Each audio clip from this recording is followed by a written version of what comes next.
안녕하십니까 여러분. 지난 한 주간 중동에서 발생한 이슈를 모아보는 3분 중동입니다.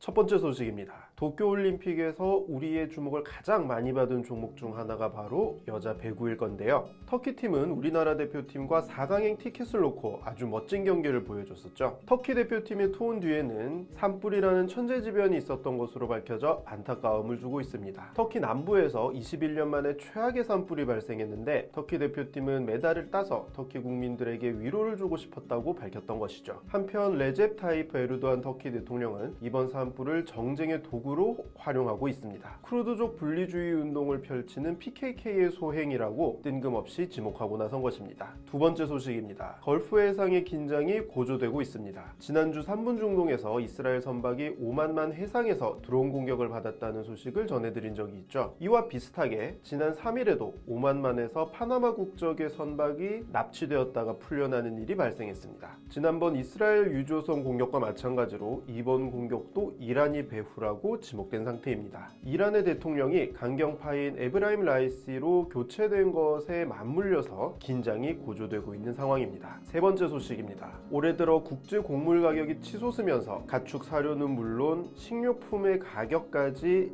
연이은 인상 압박을 받고 있습니다. 이러한 가운데 이집트에서 44년 만에 빵값 인상이 예고되었습니다. 압델파타 엘시시 대통령은 식품 산업단지 시찰 현장에서 아이시라고 불리는 빵값을 올릴 것을 시사했습니다. 이 빵은 이집트 국민들의 주식인데요. 정부 보조를 받을 경우 하루에 5개까지 0.05 이집트 파운드, 우리 돈으로 약 4원에 구매할 수 있습니다. 네 번째 소식입니다. 지난 이라크 전쟁 당시 해외로 불법 유출된 이라크의 유물들이 반환되고 있다고 이라크 정부가 밝혔습니다. 2003년 혼란한 틈을 타 해외로 밀반출된 유물 1만 7천여 점이 바로 그 주인공입니다. 이 중에는 길가메시 서사시가 새겨진 점토판도 있는 것으로 밝혀져 관심이 집중되고 있습니다. 미국, 일본, 네덜란드, 이탈리아 등지에서 반환 작업이 진행되고 있고요. 이 반환 작업이 완료되면 이라크 국립박물관에서 해당 유물들이 전시될 예정입니다. 마지막 소식입니다. 아프가니스탄의 상황이 악화일로입니다. 아프가니스탄 정부군이 제 역할을 못하고 있는 가운데 해외 공관이 밀집된 그린존, 정부 요인의 가택 등에서 동시다발적으로 테러가 발생하고 있습니다. 또한 아프가니스탄의 대도시인 라슈카르가, 칸다하르, 헤라트 등지 역시 탈레반의 수중에 떨어질 것이 확실시되고 있습니다. 특히 지난달 29일에는 칸다하르에서 아프가니스탄의 유명 코미디언인 나자르 무함만, 활동명 카샤즈완이 탈레반에 납치된 뒤 살해된 것으로 밝혀져 충격을 안겨주고 있습니다. 오늘 준비한 소식은 여기까지입니다.